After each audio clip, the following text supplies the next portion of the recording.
Hello out there. You've made it to another Marks vs. Smarks production.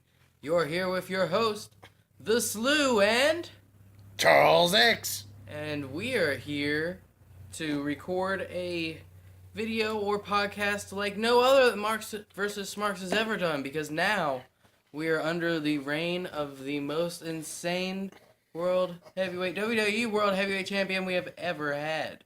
Correct? I mean, that's an opinion. That's what they would say. There's been some wild and crazy cats out there, but most would say Ambrose is the craziest, the most lunatic of them. And certainly we're talking about Money in the Bank. That was last night. We were doing a review the morning after. Yep. The morning after?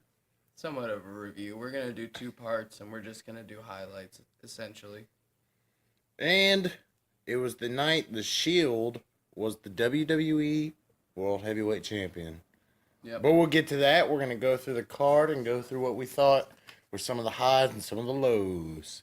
Speaking of low, what do you think? The slow. What do you mean, speaking of That low? was a bad segue. You wanted me to speak lowly? I was trying to Well. I was trying to rhyme low with slow, but I had to twist it up so it didn't really fit. I guess we'll start at the tag team match. Does that make sense?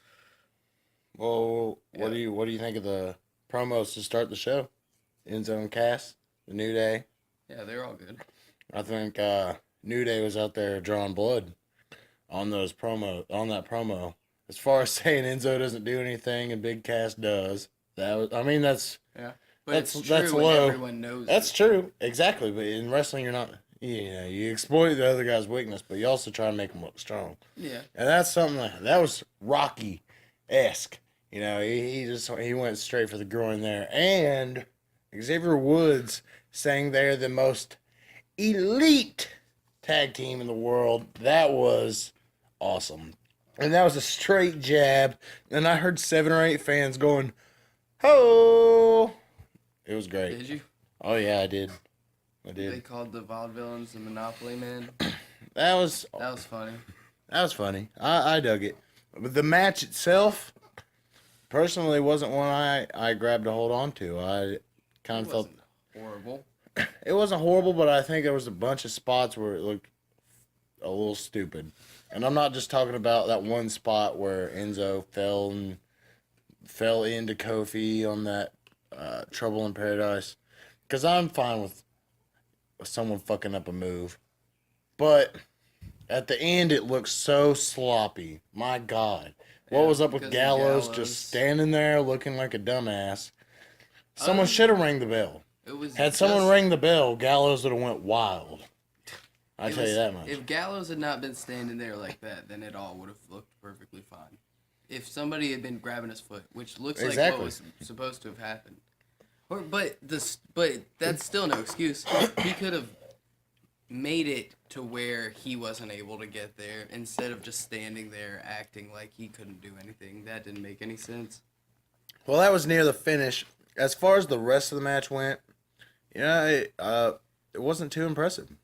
It wasn't too bad, though. There was a lot of talent out there, and I think there was a lot more to be done. I just think it was thrown together. I don't know who produced this match, but I think it could have been done a lot better. I mean, everybody got their spots. The Vaudevillains did the Whirly Dervish. The Enzo and Cass did their finisher, and he threw Enzo over the ropes. You got to see Enzo fight Kofi a little bit. Kind of go back and forth. See, Enzo showing off that he can work a little, I mean, Enzo's not bad by any means, but he's got a lot of work to do. Yeah, of course. Promo-wise, he's one of the top guys, so that's what's got him where he is today. Yeah. And the New Day wrestled well, of course. Kofi did good, of course. I mean, it was a good match. Could have been better. Was hard-hitting, No, it wasn't bad, but it could have been better. There's just too much going on. That's all it was. It was kind of a cluster. Yep. Tags all around. I don't know. I never knew who was legal. But let's move on from that one. That was an all right match, I guess. Not too bad. But what was next? Corbin and Ziggler. Pretty good match. It was everything you could have asked it to be. Yeah. It got Corbin over, and it got Ziggler was a good worker. He needs to stop being so loud calling those spots. It was good, though. It was a really good match. They both did excellent. Corbin destroyed him, and Dolph showed how athletic he was, as usual. And, Corbin's going to go places. yeah, Corbin got the fair finish in the middle of the ring, which is great. No dirtiness needed. He just took him out with the end of days. It was really sick whenever he tried to hit the end of days, and Dolph did that backflip and hit him with the super kick. That was really nice. Yeah, there was a bunch of good spots going on in that match. I mean, a bunch of places where Corbin looked like a monster, and that's what he needs to look like. And a decisive finish. That's what needed to happen with that. It was cool whenever it looked like Dolph tripped. Well, I guess we don't know if he tripped or did it on purpose, and Baron grabbed him out of the air. That was really nice. That was good. Because if he meant to do it, then it looked really good, and if he didn't mean to do it, then Corbin fixed it. So, that was really nice to see that Corbin could improv and fix situations if needed. If that is what happened, we really don't know. We weren't there. We're not in the minds of those two wrestlers. And if that's not it, then my God, Ziggler's great. Yeah. He fell right into Corbin's arms. I mean, I don't know. Corbin's a great... Ziggler's a great worker. Corbin's on the rise. I'm anxious to see where they go with those two guys from now on. Yeah, it seems, and hopefully, that the feud is over. I'd very much like to see it end here on its third pay-per-view. Yeah. Corbin can move on and fight other people, and that would be perfectly fine with everybody else. I'm completely positive. You were getting boring chants in that match, and it wasn't even boring. It was just because after the third time, a high spot is hard to be as good as the first or second time. Yeah, the fans have just seen it. Same thing with Y2J and Styles at WrestleMania. That was a really good match, but people were shitting on it at first because it's been done. Yeah. After that, was the Divas match next? Yeah, I think so. The Divas match was really good. I thought pretty good. It was a few minutes. Match. Maybe it was a little longer than I thought. I don't know. Maybe I was distracted by something. 8 to 10 minutes. I don't know. It was pretty long. It was a normal length match. Yeah, It was more centered around the the ending, I think, as far as Natty turning heel. That was actually a pretty nice little heel turn. She looked more vicious. She needs to be a heel. She doesn't need to be a face. She should be with Charlotte, but I guess they're not going to do that. Probably not. I'd say that she'll fight Becky now, and Sasha's going to come back and fight. Or not even come back, just go on TV and fight Charlotte, which will be nice to see. Because they're going to obviously put on a great match. Freaking Sasha was just on... What magazine was it? Did you see that? No. One of the muscle ones. Or whatever. Oh, that's cool. I saw a picture of Ty Dillinger on Instagram holding it up. That's pretty cool. That shows you what she's been doing. Other stuff, making more money, getting WWE out there. But I thought it was a good match. The whole match throughout was really good until Natty didn't sell a couple chops and dropped to the ground, or didn't sell a couple chops, hit Dana with an elbow, threw Charlotte out of the ring, ran halfway across the ring and fell, and then couldn't reach. That was ridiculous. Yeah. But other than that, I mean, it was sound. Dana Brooke did really good for her first pay-per-view on the main roster. It was her first, correct? It was her first match, second appearance. The first one as a Ric Flair impersonator. Yeah. One of her shining moments. Yes, of course. She hasn't really been there long enough to get any other shining moments yet. Yeah. But that was a good match. We're looking forward to seeing what Natalya does in the future with that. And I guess everybody else involved. Yeah. Then after that, we had... Cruz and Sheamus, which was a great match. Both those guys were going real good with a finish that a lot of people probably wouldn't like, but it ended out well. And it was the only roll-up that we saw all night, I believe. It was a convincing roll-up. It wasn't a distraction roll-up. Sheamus just was sitting there and got rolled up in a crucifix. He it's a move that if a common man got in, they wouldn't be able to get out. So Yeah, I so, look at that and I putting think, it, all right, that's convincing. if you're putting it by Apollo Crews, then greater than common man like Sheamus isn't going to get out of it, which is what we got to see, and it was nice. Sheamus, I mean, it was really good match. Sheamus was hitting real hard. Apollo hit that moonsault off the apron. That was beautiful. That was awesome. That was one of the high spots of the night, I thought. Yeah, I really did. I think Cruz is coming out there. I think the perfection to which he did it.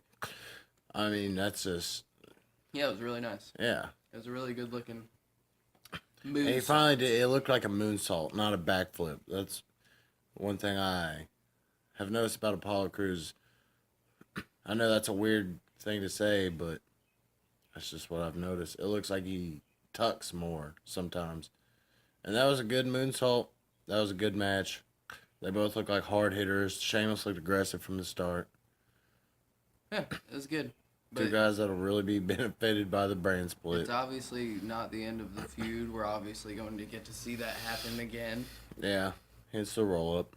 But, you know, it'll just be another great match. So that's not a bad thing at all. They didn't even hit a lot of the spots that each of them had. They did hit some good ones. So you got that white noise, or super white noise, I guess. I don't know. Off the top.